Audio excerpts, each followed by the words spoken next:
नमस्कार, मैं हूं अमित शर्मा और आप सबका स्वागत करता हूं हमारे इस खास कार्यक्रम शेयर बाजार की पाठशाला में। अपने इस कार्यक्रम में हम बात करेंगे शेयर बाजार की बारीकियों की और कैसे आप शेयर बाजार से मुनाफा कमा सके, इस बारे में हम आपको सिखाएंगे, बताएंगे। हमारे साथ मौजूद हैं मार्केट के टेक्निकल एक्सपर्ट राहुल साहा जी। राहुल जी, बहुत बहुत नमस्कार, बहुत बहुत स्वागत है आपका। राहुल जी, शेयर बाजार को लेकर कई तरह की अनिश्चितताएं होती हैं लोगों के मनों में, लोगों के दिलों में। लोग ये सोचते हैं कि शेयर बाजार एक जुआ है और काफी रिस्क है इसमें, लेकिन ये भी है कि शेयर बाजार एक ऐसी चीज है जहां आप अपनी जो रेगुलर कमाई है उससे हटकर कुछ और अलग कमाई कर सकते हैं। आप इस पूरे सिनेरियो को, इस पूरे परिदृश्य को कैसे देखते हैं? क्या आपको भी लगता है कि शेयर बाजार एक जुआ है? नहीं। मैं तो पहले ये कहना चाहूँगा कि शेयर बाजार जुआ है या नहीं ये खुद आप डिसाइड कर सकते हैं, ये मैं नहीं बोलूँगा। लेकिन इतना ज़रूर है कि आप अगर बिना सीखे करते हैं तो ये ज़रूर जुआ है। और जुआ और शेयर बाजार करने में मैं ट्रेडिंग वर्ड इस्तेमाल करता हूँ। ट्रेडिंग करने में और जुआ खेलने में एक बहुत ही पतली सी रेखा है कि अगर आप उसको क्रॉस करते हैं तो ये जुआ बन जाता है, और अगर आप पतली लाइन के इस तरफ होते हैं तो आप फिर वो एक अच्छा खासा बिजनेस का आप नाम दे सकते। कुछ लोग नॉलेज लेने के बाद भी एक उसको आदत की तरह करते हैं, बिना, बोल सकता हूँ कि बिना किसी डिसिप्लिन के और बिना कि जो भी पढ़ा। एक्चुअली वो ये चीज़ ही ऐसी है कि जब हम यहाँ पे इन्वॉल्व होते हैं एक ऐसे कंडीशन में पहुंच जाता है कि उसको बस यही दिखता है कि मैंने पैसा वहां पे डाला है और वो अब यहाँ से बढ़ना चाहिए, लेकिन अनफॉर्चुनेटली ये होता नहीं है। तो आप ये कह रहे हैं कि शेयर बाजार जो है वो जुआ नहीं है। अगर इसे सीख के किया जाए, जानकारी लेके किया जाए, तो एक बिजनेस की तरह हम इसे ले सकते हैं, ट्रीट कर सकते हैं। जी बिल्कुल। तो ये जो जानकारी है, ये जो जिसे हम कहते हैं शेयर बाजार को सीखना, समझना, ये बड़ी महत्वपूर्ण है। इसका मतलब ये है, और हम इस प्रोग्राम में, इस शेयर बाजार की पाठशाला में इन्हीं तमाम बातों पर डिस्कस करेंगे, बातचीत करेंगे। अपने दर्शकों को वो तमाम बारीकियां समझाएंगे जिन बारीकियों को सीखकर, जानकर, समझकर वो भी शेयर बाजार में उतर सकते हैं और शेयर बाजार से लाभ ले सकते हैं। एक चीज राहुल जी, मैं आपसे जानना चाहूंगा कि दो तरह की बातें होती हैं कि एक फंडामेंटल एनालिसिस होता है और एक टेक्निकल एनालिसिस होता है। एक चीज मैं आपसे समझना चाहूंगा कि जो फंडामेंटल एनालिसिस होता है और जो टेक्निकल एनालिसिस होता है, इन दोनों में क्या अंतर है और दोनों में क्या ज्यादा महत्वपूर्ण आपको लगता है? जो फंडामेंटल डिपेंड करता है कि आप क्या कर रहे हैं। मैं ये नहीं कहूँगा कि कोई चीज़ यूज़ में नहीं है और किसी चीज़ को ज़्यादा यूज़, ये आपके नॉलेज पे डिपेंड करता है, आपने क्या सीखा है और आपको क्या सूट करता है और आप किस तरह के नेचर। अगर आप इन्वेस्टर हैं, इन्वेस्टर कहने से मतलब है कि जैसे आपने अभी लिया और उसको आपने लंबे गेन के लिए छोड़ दिया, तो आप इन्वेस्टर कहलाएंगे। जी। आपने 1 साल, 1.5 साल, 2 साल के लिए छोड़ दिया, तो हमें फंडामेंटल उस टाइम पे देखने की ज़रूरत होती है कि अगर हम किसी कंपनी को पैसा दे रहे हैं बिजनेस करने के लिए, सपोज मैंने 1 लाख रुपए का कोई स्टॉक खरीदा, तो नेचुरली हम जानेंगे कि वो कंपनी क्या अगले 5 साल तक सर्वाइव भी करेगी या नहीं, या कहीं कोई ऐसा तो नहीं कि वो लेके पैसा कहीं चल भाग जाए या कुछ भी हो। तो इस चीज़ को देखने के लिए हमें फंडामेंटल देखने की ज़रूरत होती है। फंडामेंटल में बहुत सारे चीज़ें होती हैं, वो हम कवर करेंगे। तो उसको देख करके अगर हम स्टॉक लेते हैं, अब बात आती है कि उसको लेने का। अब जो फंडामेंटल पे स्टॉक लेते हैं वो ये नहीं देखते कि अभी प्राइस ऊपर है या नीचे। जी। उनको अगर अभी लेना है तो वो ले लेंगे और फिर उसको 2 साल के बाद देखेंगे। तो ये एक तरीका ये है। और टेक्निकल एनालिसिस ये है कि मुझे कब लेना है। टेक्निकल एनालिसिस में एक्चुअली हम प्राइस के मूवमेंट और वॉल्यूम के साथ हिस्टोरिकल डेटा और चार्ट पैटर्न मिला करके हम देखते हैं कि अभी मेरा खरीदने का, बाई करने का सिनेरियो क्रिएट हो रहा है या नहीं। अगर हो रहा है तो मैं लूँगा। और फिर एक सिनेरियो ऐसा बनता है, कोई मैं टेक्निकल वर्ड वैसे यूज़ कर रहा हूँ अभी, जैसे पुल बैक वगैरह अगर आया तो मैं वहाँ पे सेल कर दूँ, फिर दोबारा उसमें मैं इन करूँ। तो ये एक सिलसिला चलता रहता है, एक चेन की तरह। एक टेक्निकल एनालिसिस का ट्रेडर हो सकता है कि एक बार ट्रेड में वो 10 बार आए और 10 बार जाए, और एक इन्वेस्टर हो सकता है कि 2 साल तक एक ही ट्रेड में बैठा रहे। जी बिल्कुल। हाँ, और एक प्राइस एक्शन भी होता है जो प्राइस में हम उसमें प्राइस पे ज़्यादा फोकस करते हैं। टेक्निकल एनालिसिस और प्राइस एक्शन में डिफरेंस ये होता है कि टेक्निकल एनालिसिस में हम प्राइस के साथ इंडिकेटर और ऑसिलेटर पे ज़्यादा ध्यान देते हैं, इम्पोर्टेंस उसकी ज़्यादा होती है। हम 2-3 इंडिकेटर्स लगाते हैं उसमें, कुछ ऑसिलेटर्स भी हैं जैसे MACD, RSI, CCI, बहुत एक्सेट्रा बहुत कुछ है। तो उस तरह की चीज़ें लगा करके हम प्राइस को देखते हैं वॉल्यूम के साथ, और सब 3-4 चीज़ों से जब हमें कंफर्मेशन मिलता है तब हम आगे जाते हैं। बट प्राइस एक्शन में डिफरेंट ये है कि हम सिर्फ प्राइस पे फोकस करते हैं, और नॉर्मल कंफर्मेशन के लिए कभी बहुत ही बेसिक इंडिकेटर जैसे मूविंग एवरेज वगैरह हम साथ में लगा करके आगे बढ़ जाते हैं। मेन फोकस वहाँ पे प्राइस पे होता है। जी लेकिन राहुल जी, अगर जो शेयर बाजार को बाहर से देखता है और जिसे टेक्निकल एनालिसिस की समझ थोड़ी कम है, वो कहाँ से शुरुआत करे, वो क्या करे? क्योंकि सबसे जो महत्वपूर्ण होता है मेरे ख्याल से वो ये है कि शेयर बाजार में आप किसी शेयर को किस प्राइस पर ले रहे हैं और कब उससे एग्जिट कर रहे हैं। ये अक्सर देखने में आता है कि किसी शेयर का दाम काफी बढ़ जाता है और फिर वापस से नीचे आ जाता है। तो ये भी हो सकता है कि अगर कोई शेयर लेकर के आप लंबे समय तक बैठे रहे हो तो वो शेयर काफी ऊंचे दाम पे जाए और फिर वापस नीचे आ जाए, और उसके बाद जो आपको जो फायदा मिलना चाहिए वो घाटे में बदल जाए। ऐसे में ये बहुत जरूरी हो जाता है कि आप ये समझें कि शेयर में कहाँ एंट्री लेनी है और कहाँ एग्जिट लेनी है। ये समझ आपको क्या टेक्निकल एनालिसिस से ही मिलती है? हाँ, ये समझ आपको टेक्निकल एनालिसिस या प्राइस एक्शन से ही मिलेगी कि मुझे कहाँ एंट्री चाहिए और कहाँ एग्जिट चाहिए। फंडामेंटल में आपको सिर्फ कंपनी का बेसिक पता लगेगा कि ये कंपनी प्रॉफिट कर रही है पिछले 5 साल से, तो ये आगे भी प्रॉफिट करेगी। ये सैलरी को एम्प्लॉय दे रही है ढंग से, इसका मतलब है कि ये आगे सब कुछ इसका अच्छा कंटिन्यू चल रहा है। कोई डेट नहीं है इस पे, कोई किसी भी तरह का अदर लोन नहीं है। तो हर चीज़, अगर इसका PE रेशियो है, बहुत सारा फैक्टर्स है यहाँ पे। तो अगर ये सब ठीक है, कैश फ्लो अच्छा है, मार्केट में इसका प्रोडक्ट अच्छा सेल हो रहा है, जो इन्वेस्टिंग करते हैं वो फंडामेंटल देख के ही लेते हैं। वहाँ पे फिर ये मैटर नहीं करता कि वो प्राइस 10 रुपया नीचे आएगा या 20 रुपया नीचे, क्योंकि उनको इससे मतलब नहीं होता। वो लंबे समय 2.5 साल 3 साल रखते हैं उसको। और आप देखेंगे कि कोई भी अच्छी कंपनी जितने भी हैं आपके FMCG में आप देख लें, या ऑटो में देख लें, या बैंक में देख लें, कहीं भी देख लें, तो जो कंपनी रन कर रही है अच्छी, वो पिछले 4-5 साल में वो आपको अच्छा रिटर्न दे रही है, आगे भी देगी। जी। और टेक्निकल प्राइस एक्शन में है कि आप वो फिर अगर आप ट्रेडिंग करते हैं तब आपको उसकी ज़रूरत है। आपको सिर्फ इन्वेस्टिंग करना है तो आपको उसकी ज़रूरत नहीं है। जी, लेकिन अगर आप ये समझना चाहते हैं कि किसी शेयर में आप एंट्री कहाँ लें और उस शेयर से फिर एग्जिट कहाँ लें, तो इसके लिए टेक्निकल एनालिसिस की जरूरत पड़ती है। और ये जो बारीकियां हैं शेयर बाजार की, उसकी समझ आपको अपने अंदर पैदा करनी पड़ती है। राहुल जी, थोड़ा हम आपसे आज कुछ पर्सनल बातें भी करेंगे। आप अभी फिलहाल फुल टाइम ट्रेडिंग कर रहे हैं, और इससे पहले आप नौकरी भी करते थे, और फिर आपने वो जो आपकी एक स्थायी नौकरी थी उसे छोड़ करके आपने ट्रेडिंग की शुरुआत की है। ये अनुभव कहाँ से आपको आया? ऐसा कब लगा कि आपको फुल टाइम ट्रेडिंग में आना चाहिए, और हमारे दर्शक इस आपके अनुभव से क्या सीख सकते हैं? देखिए, ये मेरा अपना पर्सनल एक्सपीरियंस है। मैं इस पे किसी को ये नहीं बोलूँगा कि मैंने जो किया वो आप भी करो। 2018 से मैं ट्रेडिंग से वाकिफ़ हुआ, और मैं तब से पढ़ना शुरू किया था इसके बारे में। पहले 1-2 ट्रेड जैसे आम लोग करते हैं उसी तरह से मैंने भी किया। तो 1-2 बार मुझे कुछ समझ में नहीं, उस वक्त मैं सच बताऊं मुझे कुछ भी नहीं पता था, तो मैंने कुछ स्टॉक्स ऐसे ही खरीद लिए। उसके बाद 1-2 लॉस हुआ तो मुझे समझ में ऐसा लगा कि ये कुछ डिफरेंट सा मुझे लगा कि ऐसा यहाँ पे नहीं है, कुछ है यहाँ पे।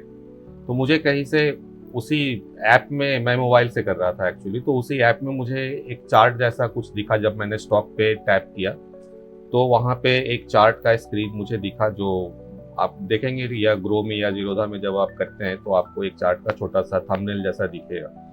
तो मुझे वहाँ पे टेक्निकल देखा, तो क्योंकि मैं IT फील्ड से हूँ तो टेक्निकल वर्ड मुझे बहुत अपनी तरफ खींचा, तो मैंने उस पर टैप किया। अब टैप करते के साथ उसमें चार्ट दिखा, तो देखते ही मेरे को ये समझ में आ गया कि ये जो ग्रीन है ये ऊपर जा रहा है, रेड है वो नीचे आ रहा है। तो बस ये तो बहुत आसान है, इसके अलावा तो इसमें कुछ है ही नहीं। दूसरे दिन मैंने फिर उसी वक्त इनफैक्ट मैंने देखा कि किसी में ग्रीन हो रहा है, तो मैंने खट से वहां पे बाय कर लिया। बाय करने के बाद देखा कि ये तो रेड हो गया फिर दोबारा।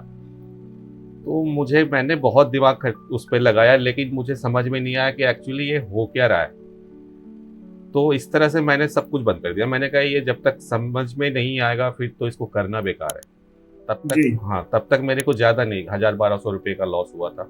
मैं कोई ना तो बढ़ा के बोलूँगा ना कम करके बोलूँगा, यही 1200 कुछ रुपये का था।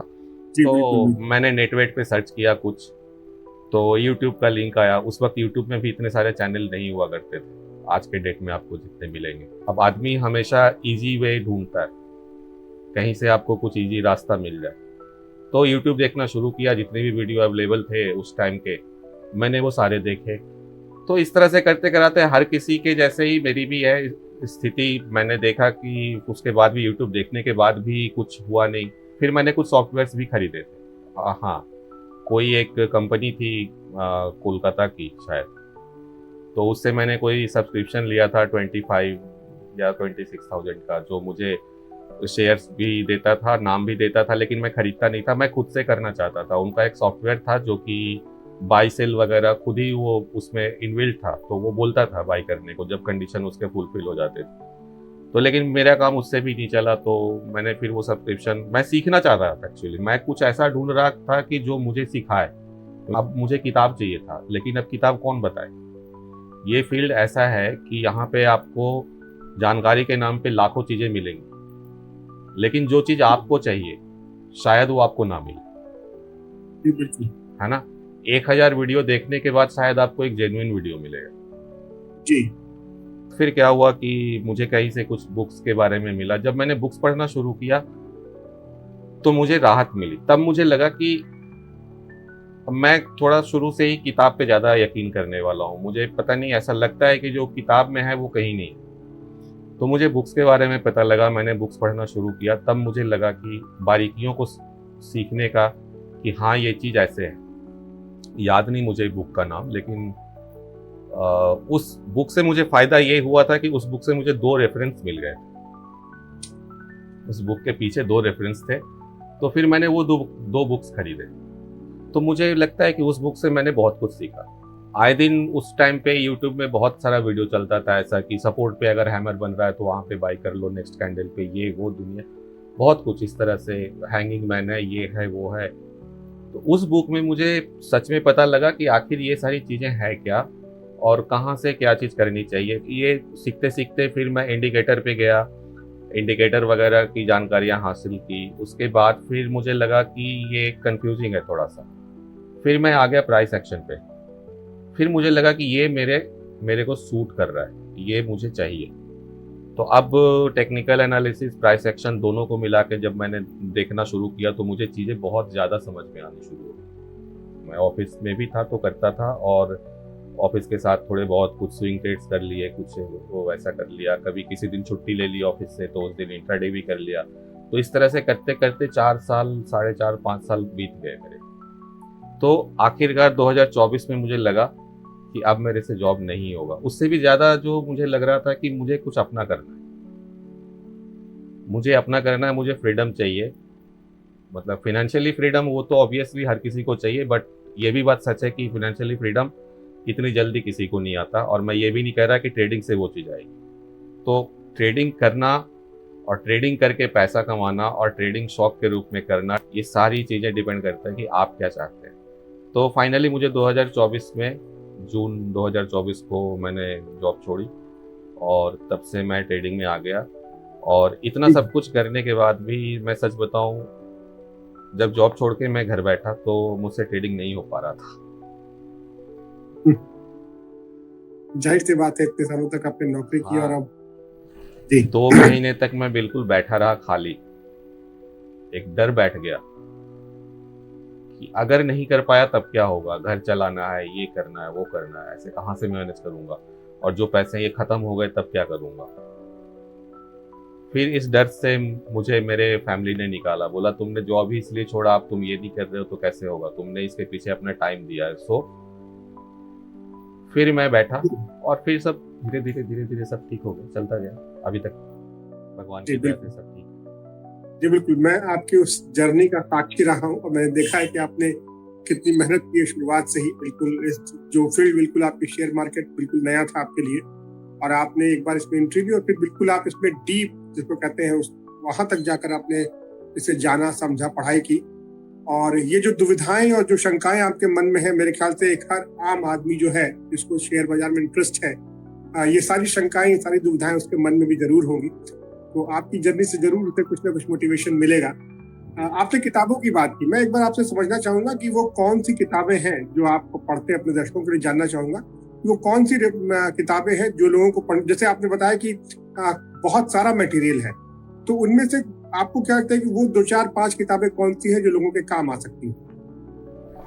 बुक्स का अगर मैं बोलूं तो मैं एक बुक दिखा देता हूं जो बेसिक लोगों के लिए बहुत अच्छी किताब है।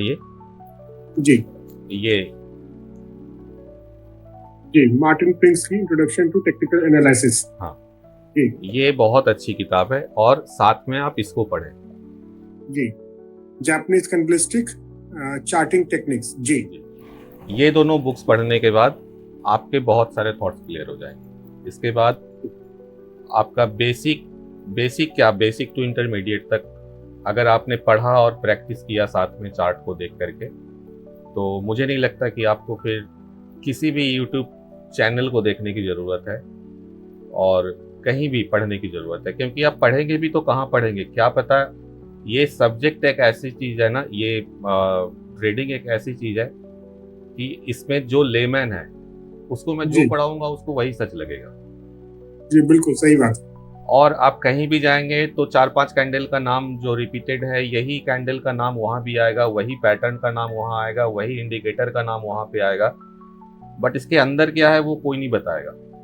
जी तो वो बेचारा क्या होता है, 50-60 हज़ार दे दिया होता है और उसको फिर बाद में लगता है ये तो हुआ ही नहीं। अब पढ़ने वाले की भी गलती ये होती है कि वो पढ़ने के बाद एकदम से सोचता है कि अभी मैंने कोर्स किया है तो अब बस कल से मेरे पास जो 50,000 दिए हैं पढ़ाई में वो 1 लाख बन जाएगा। लेकिन ऐसा नहीं होता। जी बिल्कुल बिल्कुल। ये बहुत ही पेशेंस की चीज़ है और सीखने की चीज़ है। आपको इसमें टाइम देना पड़ेगा तो देना पड़ेगा, इसके अलावा दूसरा कोई ऑप्शन यहाँ नहीं है। जी, जाहिर सी बात है, जब भी आप कोई अपना बिजनेस शुरू करते हैं, अपना जो नियमित काम है उसके अलावा जब भी कोई काम आप करते हैं तो उसके लिए आपको समय देना पड़ता है, एफर्ट देने पड़ते हैं। तो शेयर बाजार भी, अगर आप शेयर बाजार में इंटरेस्ट रखते हैं और यहाँ से कुछ आप कमाई करना चाहते हैं तो उसके लिए आपको समय देना पड़ेगा और एफर्ट भी देने पड़ेंगे। वो मेहनत जो होती है वो मेहनत यहाँ करनी पड़ेगी। राहुल जी, अब मैं थोड़ा आना चाहूंगा कि ये प्रोग्राम हम खासकर उन लोगों के लिए कर रहे हैं जो बिल्कुल ही लेमैन है और जो समझना चाहते हैं कि ये टेक्निकल एनालिसिस क्या होता है। तो वहाँ जैसे कुछ किताबें आपने बताई, ये किताबें वो ले सकते हैं, इनसे वो शुरुआत कर सकते हैं कि मटेरियल बहुत सारा है और उस जो कहते हैं जो भीड़ है उस भीड़ से वो बच सकते हैं और ये यहाँ से शुरुआत कर सकते हैं। इसी तरह हमारा ये जो हम जो प्रोग्राम कर रहे हैं, हमारी कोशिश ये रहेगी कि आपको एक ऑथेंटिक जानकारी हम दर्शकों को दे सके। जिन तमाम टेढ़े मेढ़े रास्तों से आप गुजरे हैं और जो तमाम दिक्कतें आपको झेलनी पड़ी हैं, हमारे दर्शक उन दिक्कतों का सामना नहीं करना पड़े और उनको कुछ वेल प्रिपेयर्ड मटेरियल उनको मिले। शुरुआत कहाँ से करनी चाहिए? टेक्निकल एनालिसिस सीखने की पहली सीढ़ी क्या होती है? अभी आपने कैंडलस्टिक का नाम लिया, ये कैंडलस्टिक क्या है, कैसे समझाएंगे इसे आप? देखिए, कैंडलस्टिक मैं बिना चार्ट के अभी मैं ऐसे ही जितना समझा सकता हूँ मैं समझाने की कोशिश करूँगा। जी देखिए, जो भी हम चार्ट आता है हमारी स्क्रीन पे, ये कैंडलस्टिक प्राइस से बनता है। इसके अंदर प्राइस का मूवमेंट होता है। आप एक्सचेंज पे जाएंगे, वहाँ कोई कैंडलस्टिक नहीं बन रहा, वहाँ सिर्फ और सिर्फ रॉ प्राइस होता है। ये कैंडलस्टिक आपके सिस्टम में जनरेट हो रहा है सॉफ्टवेयर के माध्यम से, चाहे वो आप किसी ब्रोकर का सॉफ्टवेयर यूज करें या आप किसी थर्ड पार्टी का सॉफ्टवेयर यूज करें। तो ये आपके सिस्टम में ही जनरेट हो रहा है। आप जिस भी टाइम फ्रेम को सेलेक्ट करेंगे उस टाइम फ्रेम का कैंडलस्टिक आपके सामने आपका सिस्टम जनरेट करके दे देगा। और अब ये ऊपर जा रहा है, नीचे आ रहा है, ऊपर जा रहा है। जैसे आपने सपोज 5 मिनट का टाइम फ्रेम सेलेक्ट किया, तो इस 5 मिनट के दौरान कभी प्राइस ऊपर जा रहा है, कभी नीचे आ रहा है। तो ये उस तरह से एक बार नीचे जाएगा, एक बार ऊपर आएगा, एक बार ऊपर जाएगा, एक बार नीचे आएगा, उस तरह से ये होगा। सपोज 5 मिनट का आपने सेलेक्ट किया तो वो 5 रुपये पे खुला। मैं एक जनरल बात कर रहा हूँ, कोई भी स्टॉक ABC कोई भी स्टॉक है, वो 5 रुपये पे खुला और वो 6 रुपये पे बंद हुआ। तो 5 से 6 की जर्नी इसकी 5 मिनट की है। अब ये 5 मिनट में क्या है, ये 5 मिनट में 5 रुपया 5 पैसे पे गया, है ना। कभी भी प्राइस जो होता है वो टिक, इसमें एक टिक वैल्यू होता है, तो टिक से बढ़ता है। पर टिक कितना है हमारे इंडिया, 5 पैसा होता है। तो 5 रुपया 5 पैसा होगा, 5 रुपया 10 पैसा होगा, 5 रुपया 15 पैसा, या फिर 5 रुपया 25 पैसा हो गया डायरेक्ट। तो ये 15 पैसा और 25 पैसा जो हुआ, ये इस 5 मिनट के कैंडल के अंदर ही ये 10 पैसे का गैप हो जाएगा, क्योंकि 15 से डायरेक्ट 25 पैसे पे चला गया ये। तो ये जो बीच का गैप है, ये आपको 5 मिनट के कैंडल में नहीं दिखेगा।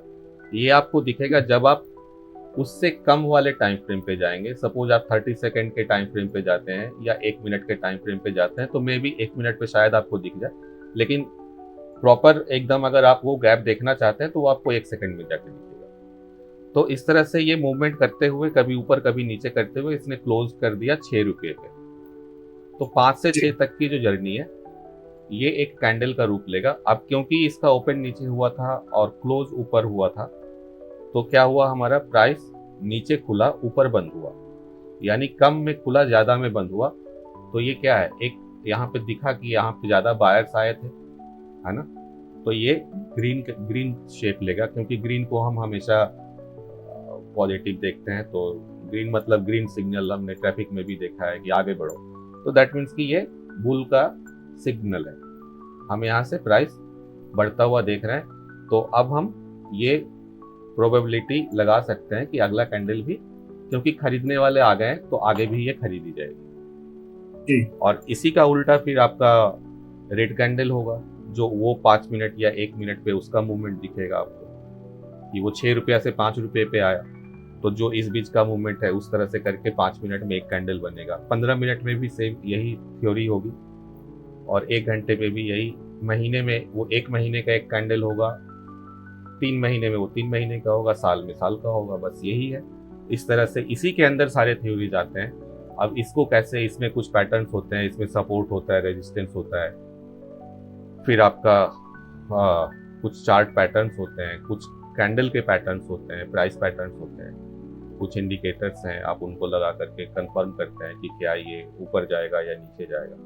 तो लेकिन यहाँ पे कंफर्म कुछ भी नहीं है। मैं बार बार एक चीज बोलता हूँ, ये ऐसा है कि ये कभी भी यहाँ कुछ भी हो सकता है जी। ये बिल्कुल इंसान के लाइफ की तरह है। जैसे मुझे नहीं पता कि अगले मोमेंट मेरे साथ क्या होने वाला है, बट मैं अभी यहाँ पे वीडियो रिकॉर्ड कर रहा हूँ। अगले 5 मिनट में क्या होगा मुझे नहीं पता, क्या पता ऊपर से छत गिर जाए,